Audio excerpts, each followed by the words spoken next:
Hey guys, I'm Eric Voss, and this is a breakdown of Sherlock Series 4, Episode 2, The Lying Detective. And spoiler alert if you haven't watched it yet, but thank God Sherlock is a show that uses clues and visual trickery to disguise its reveals, because otherwise, I think we'd all have no excuse for not noticing the same face on 3 different characters. As always, we see, but we do not observe. Or do we observe, but not see?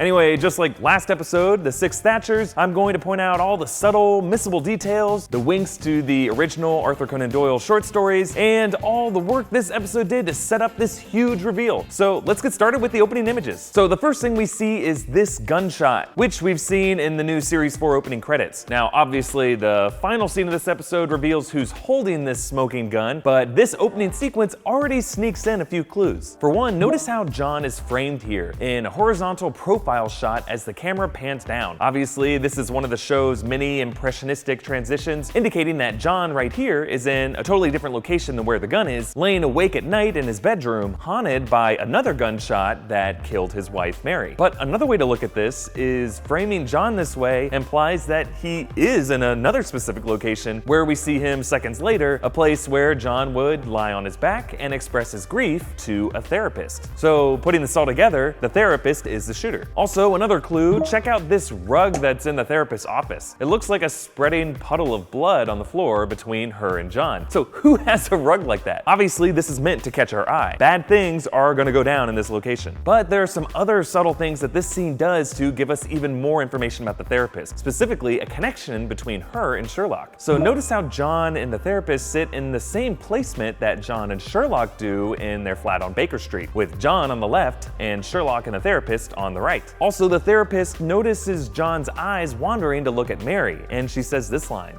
I tend to notice these things. I'm sure.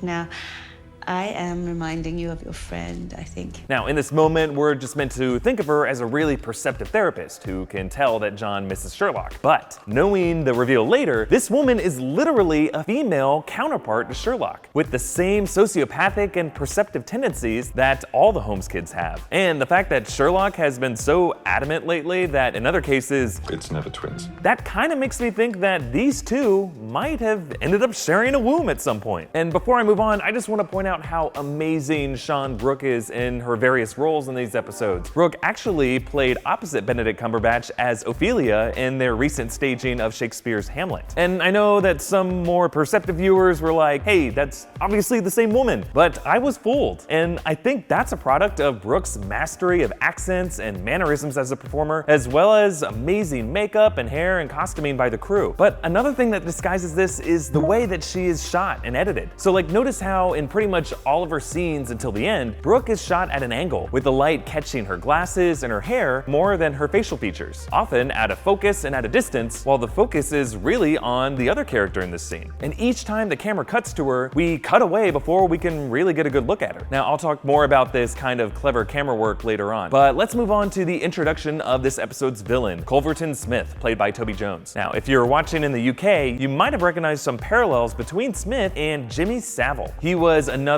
eccentric British TV personality with some powerful connections in the government. He was actually knighted, and he allegedly abused children in hospital wards. So he definitely seems to be at least a loose inspiration for this version of Culverton Smith. Now, of course, Culverton Smith was the villain in the Arthur Conan Doyle short story this episode was based on, The Adventure of the Lying Detective, where Holmes makes himself extremely ill in order to trap Smith, who confesses his murders to dying people. And I'll point out other similarities as we go. Now, the drug that they use, TD12, interferes with people's memories. And this kind of sci-fi drug with mentally debilitating effects does have some precedent in the short stories. They show up in The Adventure of the Creeping Man and The Adventure of the Devil's Foot. Okay, moving on, as we transition from Faith Smith's hazy, drug-induced memory to her and Sherlock on Baker Street, again, the editing does an amazing job to disguise the fact that Faith has been played by 2 different actors. The dizzy sequence of Faith writing a note distorts our perception of her face, which we hardly hardly got a good look of anyway. And all this leads to Sherlock's line that neatly explains away any physical changes to her appearance. Oh, you've changed. You're no longer top up your town and your roots are showing. Letting yourself go. And also, the camera work and blocking keep up this illusion, with Faith facing away from us at the start, transitioning from far away, out of focus, and gradually coming more and more into view, until finally we just become accustomed to this version of Faith, and like Sherlock, we accept her as the real thing. And in case you're wondering how Sherlock could spend an entire evening with a woman and not realize that she's not only the wrong person, but his sister, keep in mind Sherlock is super high right now, making him still able to use his deductive powers, but distorting his ability to see the reality right in front of him. In other words, he observes, but he doesn't see.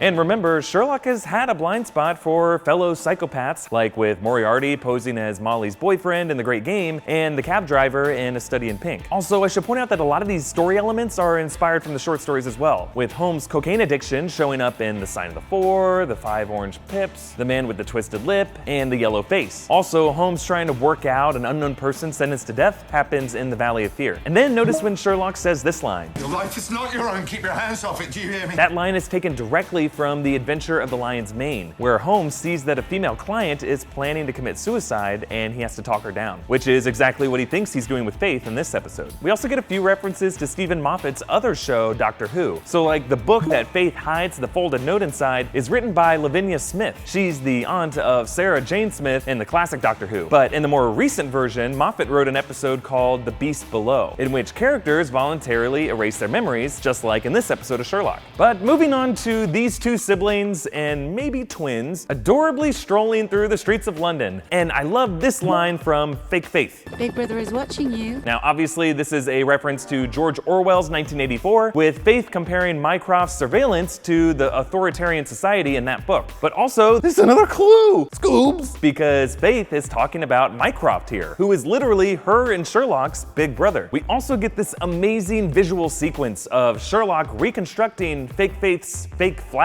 from nothing but the sun damage to the piece of paper, deducing from that the angle of the sunlight and the distance of the walls. And this all feels like an annoying high school geometry problem, but like visually engaging. It actually has the feel of that Paris scene in Inception, with Cobb and Ariadne similarly using this purple crayon technique to draw their world around them and manipulating it to make a point. And again, all of this is designed as a misdirect to keep attention on Sherlock and his fascinating thought process and away from Faith's appearance and her true identity. Now, throughout this episode, various shots of Culverton Smith are spliced in. Footage from commercials, a Britain's Got Talent style show with him as a judge, and interviews. And the purpose of this editing is to reinforce Sherlock's paranoia over a person this evil being able to hide in plain sight. However, one mysterious insert comes in the middle of this sequence with Faith, where Culverton Smith says, "Must be careful not to burn our bridges." Now, all the other clips we see of Smith are pretty straightforward double entendres of him saying that, You know I'm a killer. or hitting a button and saying, Kill.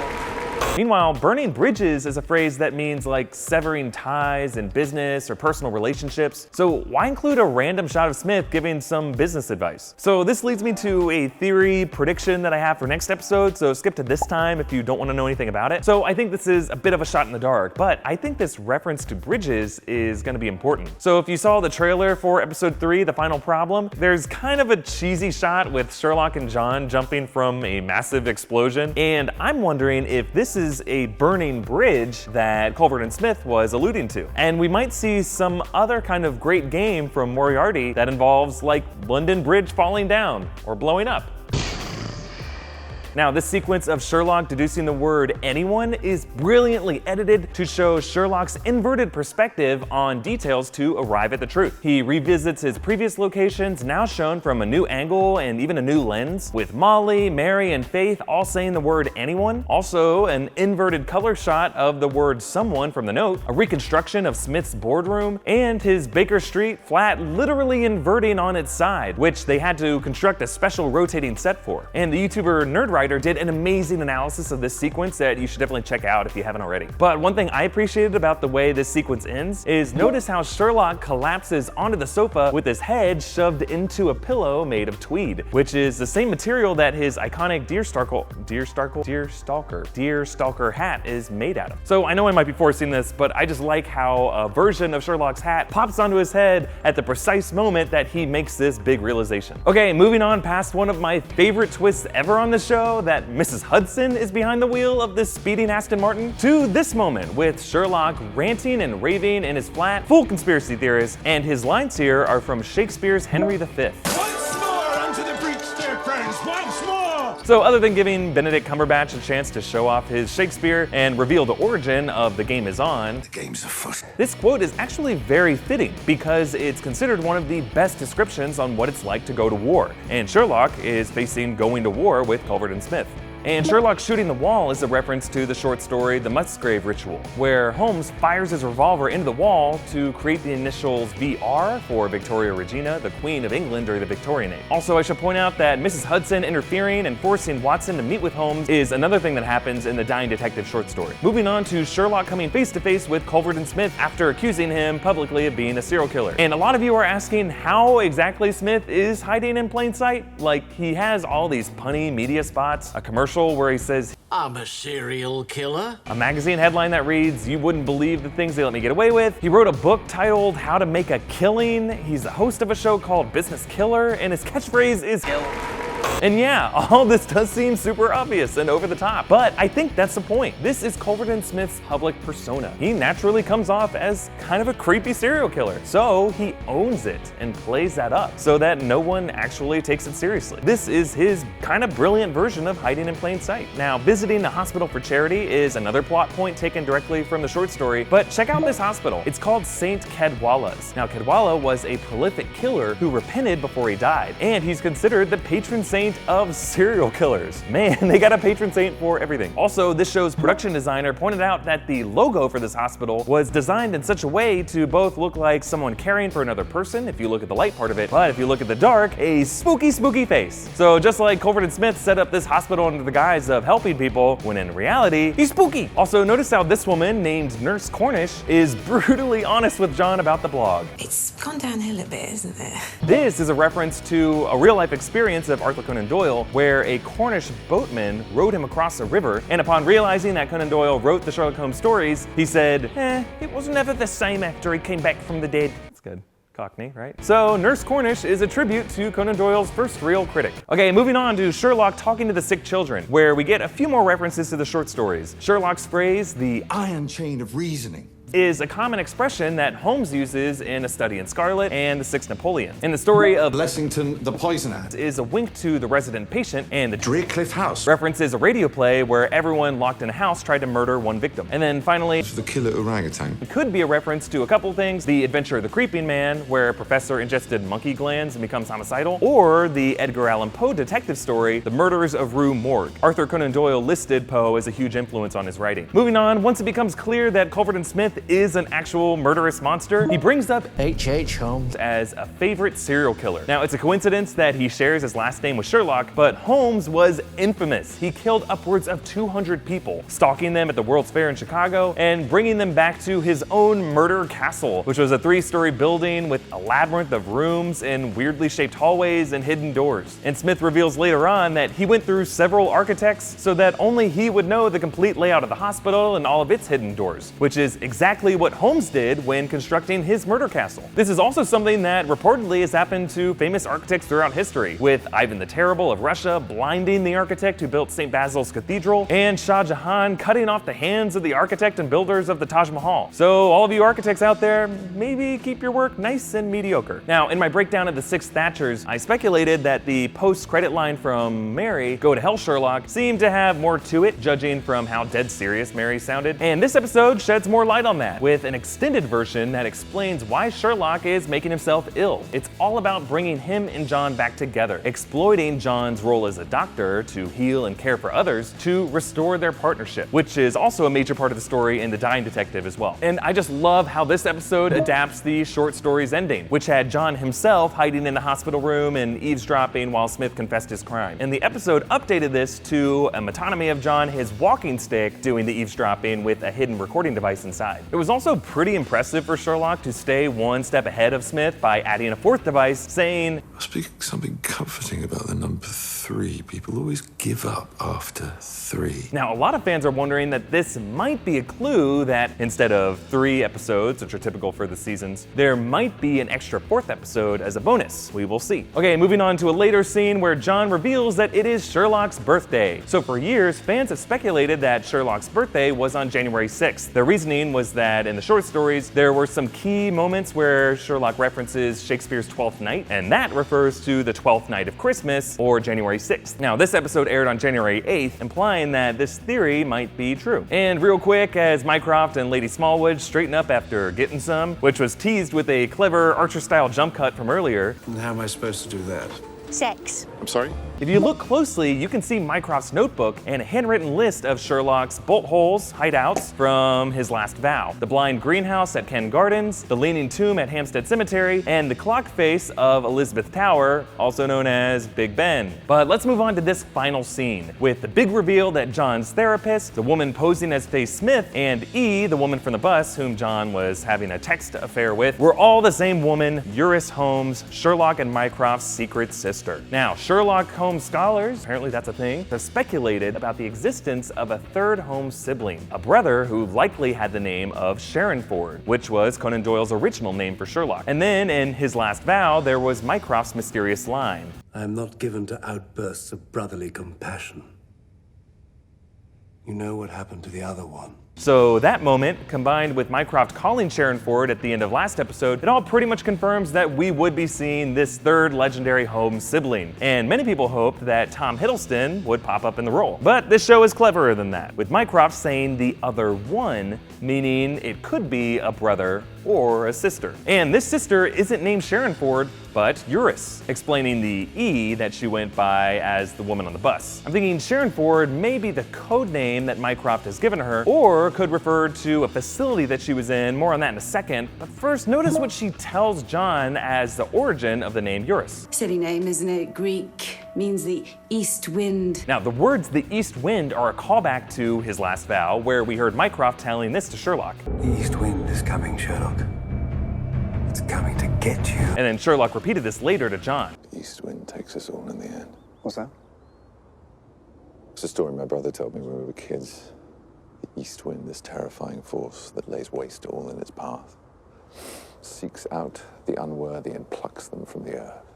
That was generally me. And then John mentioned it a third time in reference to Moriarty's return at the end of the episode. Well, if he is, he'd better wrap up warm. There's an east wind coming. So it's now clear that this east wind is referring to Eurus Holmes. And I'm thinking that she might be the girl who we see and hear with young Sherlock and the dog Redbeard in Sherlock's memory.